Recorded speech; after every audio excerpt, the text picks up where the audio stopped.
സമസ്ത നേതാവ് സർക്കാരിനെ കബളിപ്പിച്ച് ശമ്പളം പറ്റുന്നു. SYS സംസ്ഥാന സെക്രട്ടറി അബ്ദുൾ സമദ് പൂക്കോട്ടൂരിനെതിരെയാണ് പരാതി. മലപ്പുറം പൂക്കോട്ടൂർ AUP സ്കൂൾ ഹിന്ദി അധ്യാപകനായ അബ്ദുൾ സമദ് പൂക്കോട്ടൂർ ലീഗിന്റെയും സമസ്തയുടെയും പരിപാടികളിൽ പങ്കെടുക്കുന്ന ദിവസങ്ങളിൽ ഹാജർ രജിസ്റ്ററിൽ ഒപ്പുവെച്ച് ശമ്പളം കൈപ്പറ്റി.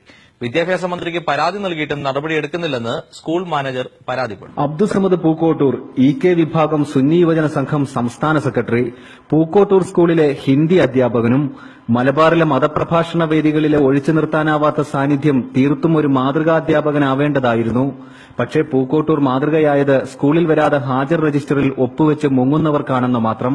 പത്രത്തിൽ പൂക്കോട്ടൂർ ഗൾഫിൽ ഹജ്ജ് ക്ലാസിൽ പങ്കെടുക്കുന്ന ഫോട്ടോയാണിത്. പക്ഷേ അന്നും സ്കൂളിലെ രജിസ്റ്ററിൽ ഹാജർ. സ്കൂൾ മാനേജർ പറയുന്നത് ഇങ്ങനെ: കണക്കില്ലാത്ത ലീവ് എടുക്കുന്നുണ്ട്. അത് പിന്നെ ആദ്യം ഒപ്പിടും, ചിലപ്പോൾ CL ആക്കും, പിന്നെ കറക്ഷൻ നടത്തിയാണ് പോവുക. ബാങ്കാക്കി അച്ഛമ്മനെ കൊണ്ട് ഇടിക്കുക. എന്നിട്ട് ഹജ്ജിന് പോയി വന്നാലും അതിനവിടെ ഒപ്പിടുക. പിന്നെ സ്കൂളിൽ ക്ലാസ്സിൽ വന്നാൽ തന്നെ അയാൾ ഒപ്പിട്ടാണ് അയാൾ ഇറങ്ങി പോവുക. മരണം, ജനനം പറഞ്ഞാണ് ഓരോ കല്യാണ പ്രസംഗത്തിന്, മത സമ്മേളനത്തിൽ, മന്ത്രിമാരുടെ യോഗത്തിൽ, എല്ലാത്തിലും അയാൾ പങ്കെടുക്കും.